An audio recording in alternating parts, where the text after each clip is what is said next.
pressure force. So if you equate the previous equation, so now this is the final. The pressure force on a fluid element in x direction and the pressure force acting on y direction, they are same. They are same. This is uh, uh, one of the important equation, I may say, which really changes the fluid mechanics related issues in the world. At that time Pascal has given. Please, I request everyone, you please once again go through this and try to derive this equation. Finally you should show, yes, the pressure force on the wedge with respect to px, py, pz is 0. With this basic assumption, for next we are going to discuss the another important law. What is important law is hydrostatic law or variation of pressure. What is that? Hydrostatic law or variation of pressure. What this law states is the rate of increase of pressure in vertically downward direction at a point in a static fluid must be equal to the specific weight of the fluid. Okay. Now, yes, we are seeing one diagram.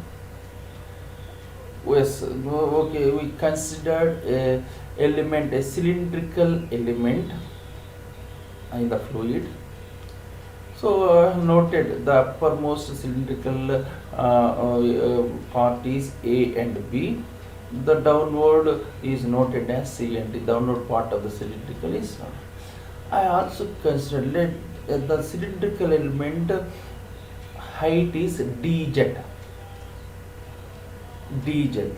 Now generally already you know, yes, the force exerted on this face is nothing but pressure in the vertical direction into the area of that cylindrical element. Similarly, if you consider the pressure at CD, it is nothing but PT into dA. Now what is the other thing I must tell to you is, yes, suppose let my fluid element of cylindrical is at z distance from the top surface of the fluid. Once again, it is z distance from the top surface of the fluid. So by knowing this, we go further. So the same thing I have explained. Let it is the free surface. These are some of the notation. Now, another analysis we need to know the force acting on the fluid element. Already I told you, pressure force on AB, it is P1 into dA. On CD, it is dA. Weight of the fluid element. What is that?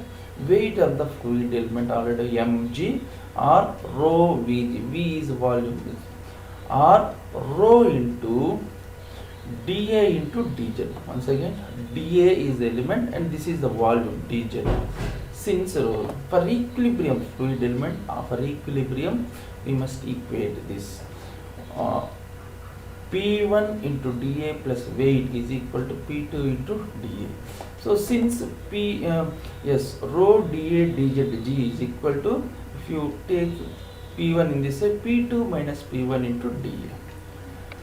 Now P2 minus R rho g dz. So if you cancel the P2 minus P, I am considering as the dP difference, dP. So rho g is equal to dP, that is pressure difference, divided by dz, or dP by dz is equal to rho g. Or what is rho g? Yes, already I mentioned, it is W. It is W. Now integrating the above equation, if you integrate this maybe for the whole cylindrical shape, so it is dz rho g, or P is equal, because rho g are constant, dz, or P is equal to rho g into z, total z, because it is okay.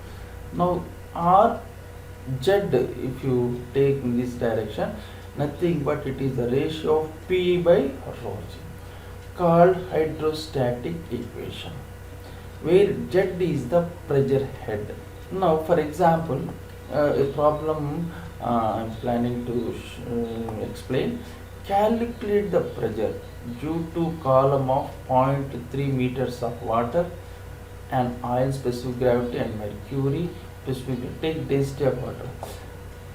Suppose the height of liquid column is z is equal to 0.3 meters. The pressure at any point in a liquid is given by equation P is equal to rho g z.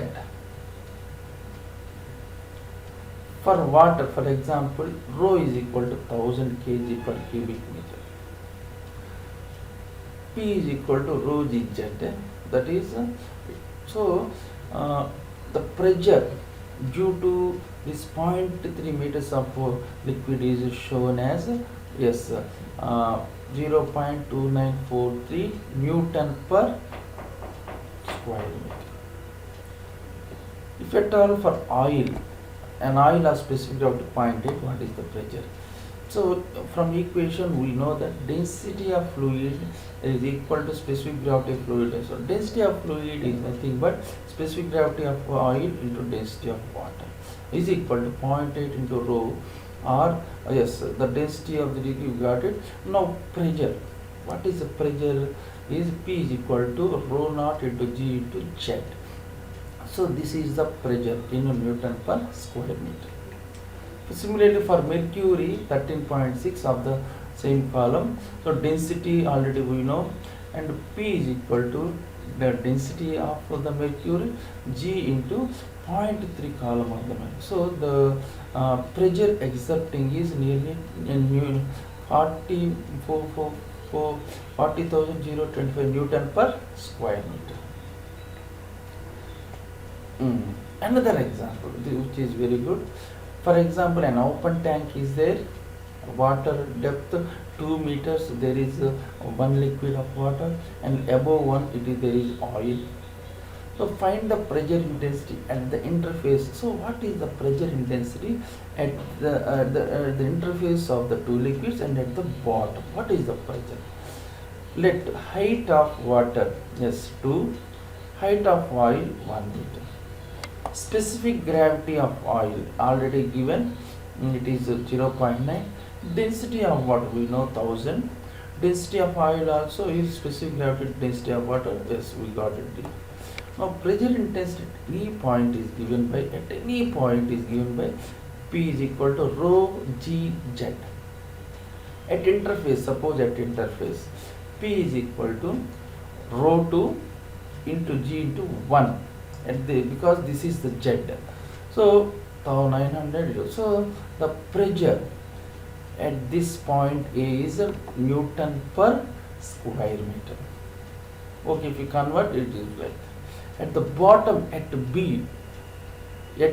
So here you can see because at the bottom the pressure of the oil and water we need to consider. So rho 2 G Z2 plus rho 1 G Z1, both pressures we need to add. Already this pressure we found out 8829 plus rho 1, that is density 1000, into G into Z1, how much height it is, how much at this point, how much Z it is pressuring, it is 2. So total if you add, yes, there is 28,449 Newton per square meter. So as the depth increases, the pressure of the fluid on the surface is, it is a common sense, but quantifiably we need to find out.